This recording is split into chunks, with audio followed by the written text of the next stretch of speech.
उज्जवल Bharat news, देश की प्रखर आवाज। उज्जवल भारत की न्यूज टीम की ओर से हैप्पी लाभ पाचम एंड हैप्पी नमस्कार, उज्जवल भारत न्यूज में आपका स्वागत है। चुनावी माहौल, जस्ट दिवाली खत्म हुआ और चुनावी माहौल शुरू हो चुका है। इस चुनावी माहौल के दरमियान हमारे साथ राजू भाई बैठे हैं। अभी सुनने को मिला है, एकदम ताज़ा खबर है, आम आदमी पार्टी में वो जुड़ चुके हैं, उनको टिकट भी मिल चुकी है। आइए पूछते, सबसे पहला सवाल मेरा आपसे यही है, आम आदमी में जुड़ने का, उसमें जुड़ने की आपकी वजह क्या है? क्यों आप आम आदमी पार्टी में जुड़े हो? और सबसे पहले तो आप सभी को मेरे तरफ से दिवाली की शुभकामनाएं और नए साल की बहुत बहुत हार्दिक शुभकामनाएं। आप सभी को हैप्पी दिवाली, नूतन वर्ष अभिनंदन। आप पार्टी से जुड़ने का मेरा लक्ष्य ये है कि अरविंद माननीय सी अध्यक्ष अरविंद भाई केजरीवाल, उनकी जो गारंटी है, उनका जो काम करने का तरीका है, जो आम नागरिक, जो मध्यम वर्ग, गरीब लोग के लिए जो योजना है, उससे मैं प्रभावित हुआ हूँ। और मेरा भी पहले से ही ऐसा नाता जुड़ा है कि आप गरीब में से गरीब मध्यम वर्ग की सेवा की जाए, तो ये मुझे माध्यम अच्छा लगा, इसलिए मैंने आप पार्टी ज्वाइन कर ली। ऐसे कौन से प्रश्न हैं जो अभी की जो वर्तमान सरकार है वो सुलझा नहीं पाई और आपको लगता है कि आम आदमी अगर सीट लेके आती है वलसाड़ जिले में तो सुलझा सकेगी? पहले तो प्रश्न है कि करप्शन, इतना बड़ा करप्शन है, क्या पूछो मत। आम जनता का पैसा खा जा रहा है। जो पैसे आ रहे हैं, मैं ऐसा नहीं कह रहा हूँ कि सरकार ने पैसे नहीं भेजे, लेकिन उनके ही चुने हुए पार्षद, नगर पालिका के सदस्य, प्रमुख और जो बलसार के धारासभ्य भरत भाई, इनके ऊपर पकड़ नहीं है। आप बलसार में जाके देखो तो बलसार आज 25-30 साल पहले था, वो भी ऐसा ही था, बल्कि उससे बिगड़ चुका है। नगर पालिका की व्यवस्था पूरी खराब हो चुकी है। ग्रामीण विस्तार में बहुत सी तकलीफें, ग्रामीण विस्तार में जो लोग परेशान हैं, रेती खनन का बहुत बड़ा माफिया का गिरी चल रहा है, आम लोग परेशान हैं। ज़मीन लोगों से धंधे की छीनी जा रही है और बड़े व्यापारी को दी जा रही है। बलसार के अंदर नगर पालिका की आप बात करो तो उसके अंदर ड्रेनेज से लेके, लाइट से लेके, पूरे रास्ते से लेके हर काम में भ्रष्टाचार। हॉस्पिटल, स्कूल बनी है, एक ही डॉक्टर हॉस्पिटल चला रहा है। म्यूनसिपालिटी स्कूल जो करोड़ों रुपए के खर्चे से बनी है, तो इनके अंदर कोई सुविधा नहीं है। और ख़ास करके ये बड़ी बात है, ये सब जानबूझकर हो रहा है। यही तो परेशानी है कि आप आम जनता का टैक्स का पैसा खुद डकार जाओगे तो आप आम आदमी को सहूलत क्या दोगे? और माननीय श्री केजरीवाल का यही तो लक्ष्य है कि सारी सुविधाएं आम नागरिक को मिले। रोजगार के बारे में अगर बात किया जाए तो आम आदमी पार्टी अगर आपको टिकट देती है तो आने वाले समय में अगर आप जीतते हो तो आप वलसाड़ जिले के युवा वर्गों के लिए क्या करना चाहोगे? आपने बहुत अच्छा प्रश्न पूछा। ये मेरा लक्ष्य रहेगा। ये रोजगार सभी को मिलना चाहिए, लेकिन जिसके पास रोजगार है उनका शोषण हो रहा है। जैसे बड़ी बड़ी कंपनी है, अपने पास आजू बाजू में बहुत बड़ी कंपनी लगी हुई है, तो वहाँ पे 6,000 रुपये में नौजवान काम कर रहे हैं, 7,000 रुपये में काम कर रहे हैं और उनको कम वेतन दे जा रहा है। तो मेरा पहला लक्ष्य रहेगा उनको पूरा वेतन मिले, 12 से 15,000 का वेतन मिले, क्योंकि 6,000 में आप इस महंगाई में किनका घर चलेगा? और जो नौकरी नहीं है, तो नई नौकरी के लिए सारे दरवाजे माननीय श्री केजरीवाल ने खोल के रखे कि भैया एक बार आप मुझे लाओ, मैं आपके लिए नौकरी का पूरा इंतजाम करूंगा। तो मुझे आप बताइए, यहाँ अपने बलसार ज़िले में कोई ऐसा ये नहीं बना है। खेरूट परेशान है, खेरूट के लिए भी जो चीज़ें बननी चाहिए, जो कोल्ड स्टोर बनना चाहिए, तो एक कोल्ड स्टोर बनने से भी कैरी हो या कोई चीकू का अपने पास बहुत बड़ा है, तो हर तरह की अगर आप उनके लिए सुविधाएं नहीं खड़ी करेंगे तो आम दिक्कतें होंगी। जैसे जैसे सुविधा बढ़ेगी वैसे वैसे नौकरी भी बढ़ेगी, जॉब भी बढ़ेंगे। अपने पे गुल्लाव GIDC है, अतुल है, शिबा है, साइनामाइड है, तो क्या कॉन्ट्रैक्ट पद्धति लाना ज़रूरी है?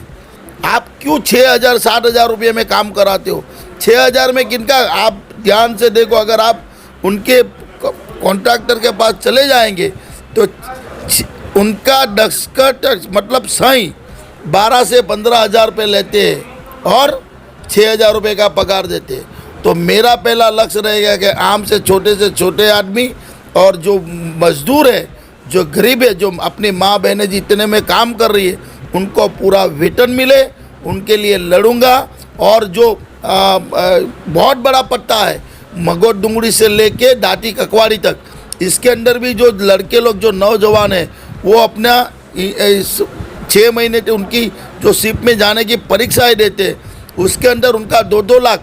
आपको मैं एक बात बता दूँ, 2 लाख रुपए लेकिन उसको रसीद नहीं देते, उनके लिए भी लड़ूंगा। मेरा लक्ष्य यही रहेगा और मेरा काम यही है कि छोटे में छोटे आदमी को न्याय मिले। और आप पैसा लो तो उनकी रसीद दो, आप पगार पे सही कराओ तो उनका पूरा वेतन दो। और एक तो ये भ्रष्टाचार नहीं तो क्या है? मतलब ये राज्य में सभी भ्रष्टाचार में डूबे हुए हैं। लेकिन आम आदमी पार्टी में तो भ्रष्टाचारी है, वहाँ पे भी तो उनके ही लोग आज सलाखों के पीछे है, ये भी तो सच बात। इसमें स्वीकार आम आदमी पार्टी में अभी मैंने देखा है, भगवत सिंह मान ने अपने ही मंत्री को निकाल दिया, भ्रष्टाचार में निकाल दिया। और जो आपने जो बताया कि आम आदमी पार्टी में जो अंदर है, वो उनके जेल में से अभी रिहा होकर बाहर आ रहे हैं। हम तो कोई भी बोले, करप्शन कोई भी करे, आम आदमी करे या बीजेपी करे या कांग्रेस करे, आप जेल में डालो। अब सत्ताधारी पार्टी है, गरीब का पैसा खा जाए, छोटे आदमी का पैसा खा जाए, तो उसको क्यों बाहर रखते हो? कौन सी डर आपको, कौन सा डर लगता है, कौन सी शर्म लगती है? जेल में डालो, अपने आप भ्रष्टाचार कम हो जाएगा। अभी 5.5 करोड़ रुपए का बलसार में कल्याण बाग बनाया और उसमें 5 आदमी जाते नहीं है। 3 करोड़ के ऊपर हॉस्पिटल बनाई, 10 रुपए की दवा देके शाम को रजा।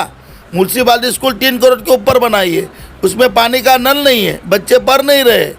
मॉल बनाया तो बिक नहीं रहा। ये करप्शन, आप उनके पे कार्रवाई करो, सभी को जेल में डालो। आम आदमी जुड़ने के बाद वलसाड़ में ऐसे कौन से अहम मुद्दे होंगे जो आप चाहते हो कि आप अपने हाथों से सॉल्व करो और आम पब्लिक के लिए आप काम करो? ऐसे कौन से मुद्दे, बड़े बड़े मुद्दे होंगे? बड़े मुद्दे, बलसार का विकास। जैसे बलसार में कई ऐसे मुद्दे हैं। बलसार में कोई पर्यटक, जैसे अपने पास पानेरा और तिथल, दोनों तिथल ब्रिज है, तो वहाँ तो थोड़ा बोरा काम हो रहा है। पानेरा पे भी वहाँ जो वहाँ के लोग हैं, उसने अच्छा डेवलपमेंट किया है। मेरा पहला ये रहेगा कि बलसार में जैसा है उसको मैं कुछ नहीं कर सकता, सबको लेके करूँगा, सबको साथ मिला के करूँगा।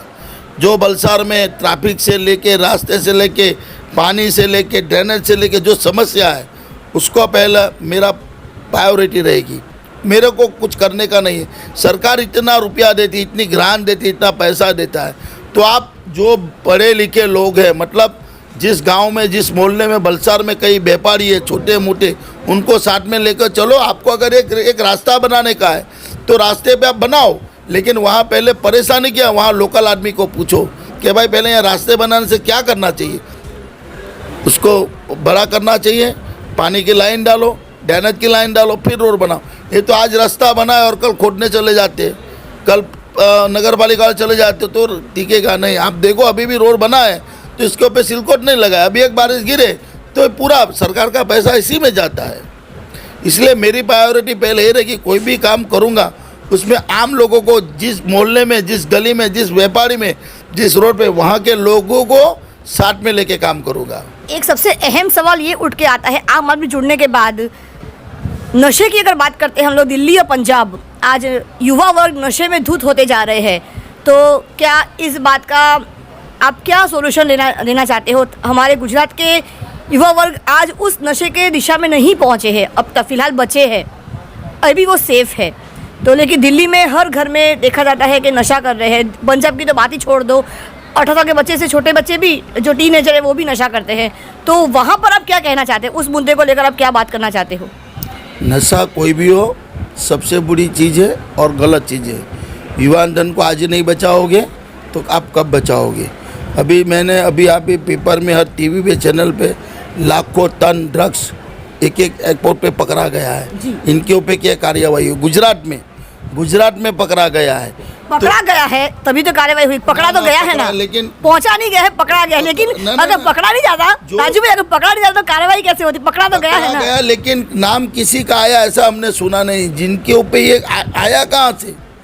जिस इतना बंदरगाह पे आप इतना लाखों टन लाते हो गांजा, ड्रग्स, तो अब मैं आम नागरिक की बात करूं, ये समझ लो कि हम लोग वहाँ से अगर आप दमन से लाओगे तो एक बोतल निकलेगी तो उसको जेल में डाल दोगी, एक बोतल निकलेगी तो तो इतना बड़ा हमारे गुजरात में शराब को लेकर आना ही निषेध है, प्रोहिबिशन लगा हुआ है, एक्ट है, तो वो ला सकते ही नहीं है। वहाँ पे आप अगर दमन अगर बॉर्डर के बाहर तो वहाँ बैठ के आप पी सकते हो, लेकिन वहाँ से आप यहाँ तक ला नहीं सकते हो। वो प्रोहिबिशन एक्ट लगा है, कानून है। मैं यही बात बता रहा हूँ आपको, और यही लोगों को कहना चाहता हूँ कि जब वहाँ से आप ला नहीं सकते, वहाँ बैठ के पी सकते हो, वहाँ आप जो भी कुछ करें, गुजरात में उसकी पाबंदी है।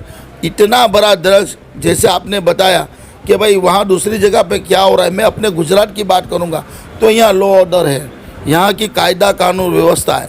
आप जैसे भी इनके ऊपर पूरा जोर डाल दो, जो भी कोई आपके ऐसे आए कि भाई ये लोग ये गलत काम कर रहे हो और इनके पीछे किसका हाथ है, ये किसको हफ्ता दे रहे, तो इनको आप जेल में डालो कि किसी के आने से युवा धन ये, और ये लोग लाइसेंस नहीं देंगे।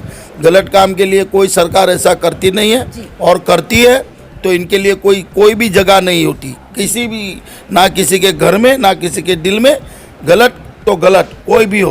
और आखिरी सवाल, सबसे अहम सवाल, आप सब्जी मार्केट में काफ़ी सालों से हो और आपको राजू बर्जा के नाम से लोग जानते, प्रचलित है आप, तो आप सब्जी वालों के लिए, यहाँ पे विक्रेता के लिए, जो सब्जी विक्रेता है उनके लिए आप क्या करना चाहोगे? अगर आप सीट लेकर आते हो, आम आदमी से हो चाहे किसी भी दल से हो, तो आप इन लोगों के लिए क्या करना चाहते हो? मैं खाली सब्जी वाले के लिए नहीं करना चाहता, सबके लिए। मेरा काम सबके लिए करने का है। मेरा आदमी है, हमारी मार्केट है, मुझे मालूम है कि बलसार में जब मैं यहाँ हूँ तो किसको की क्या क्या दिक्कत है, सब्जी वाले हो या रिक्शा वाले हो या आम नागरिक हो। ये मार्केट भी बननी चाहिए, मच्छी मार्केट भी बननी चाहिए, रिक्शे वाले का स्टैंड भी बनना चाहिए, और आम आदमी को परेशानी भी नहीं होना चाहिए, ट्रैफिक भी हटनी चाहिए। आप एक के बारे में मत सोचो, अगर आप इस जगह पे चले गए, सबका साथ सबका विकास। बिल्कुल, बहुत बढ़िया, धन्यवाद। चुनावी माहौल गरमाया हुआ नजर आ रहा है। बच ये हाल ही में खबर मिली है कि 1 नवंबर को शायद चुनाव की तारीख घोषित होने जा रही है, और ये भी घोषित कर दिया जाएगा 1 तारीख को कि 8 दिसंबर को 2 जगह पे विधानसभा का चुनाव होने जा रहा है हमारे देश के 2 राज्यों में। उसमें से गुजरात भी हमारा एक राज्य है, और गुजरात के राज्य में हर किसी की नज़र रहेगी। ये गुजरात मोदी का राज्य है। मोदी जी सीएम बनने के बाद फिर पीएम बने थे, सभी को पता है, और आज भी वो सिलसिला जारी है। तो देखते हैं आने वाला समय क्या कहेगा, क्या बताएगा। हमारे गुजरात की जनता, गुजरात की प्रजा किसे अपना वोट देकर अपना मुख्यमंत्री बनाने का चेष्टा करेगी? क्या वो प्रगति विकास की तरफ जाएगी? क्या वो परिवर्तन चाहेगी? क्या हमारे गुजरात की प्रजा किसको चुनेगी? उसे क्या चाहिए, परिवर्तन, विकास या कुछ और चाहिए? किस प्रकार से हमारे गुजरात की प्रजा, गुजरात की जनता वोट देगी हम, और हमारे इस गुजरात राज्य को और ज़्यादा विकास की ओर लेके जाएगी? तो ये तो समय आने में पता चलेगा। जब तक चुनाव घोषित ना हो जाए, जब तक चुनाव के परिणाम ना आ जाए, तब तक हम कुछ नहीं कह सकते। हम ये सब छोड़ते हैं हमारे गुजरात की प्रजा पर, उनकी जनता पर। तो तब तक के लिए मुझे आज्ञा दीजिए। उज्जवल भारत न्यूज़, देश की प्रखर आवाज़, सीमा भट्टाचार्य, वलसाड़ के सब्जी मार्केट से राजू भाई के साथ। धन्यवाद।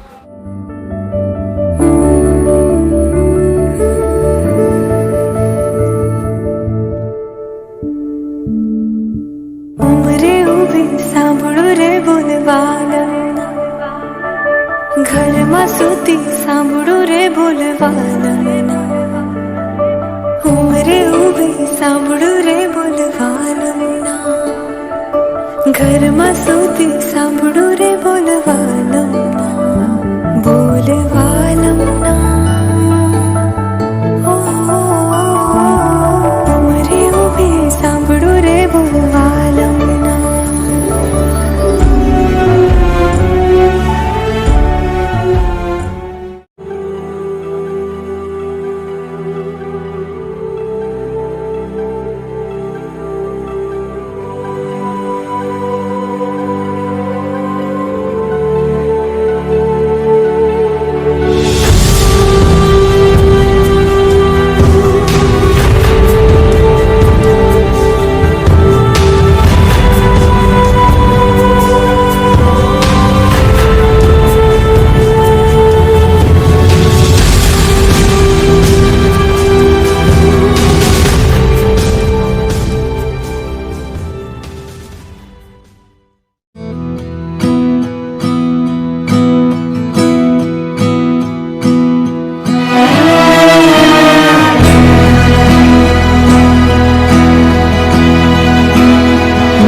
नव वर्ष, नई आशा, नए सपने, सब हो आपको हासिल। नूतन वर्षाभिनंदन।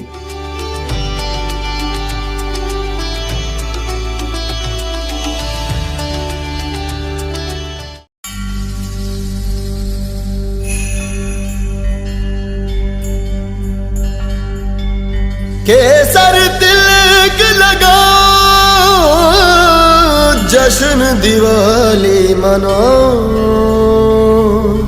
जश्न दिवाली मनाओ। तिलक लगाओ, लक्ष्मी बनाओ, तिलक लगाओ, लक्ष्मी बनाओ। घर में रस का दीप जलाओ, तिलक लगाओ, लक्ष्मी बनाओ। हो जब से राम जी पधारे वनवास से, खुशियाँ लाए वो भर के अपने आंगने, रूठे रिश्तों को फिर से मनाने, पधारे अपनों को अपनों से मिलाने। सबके दिलों का सबसे प्यारा आया खुशियों वाला त्योहार।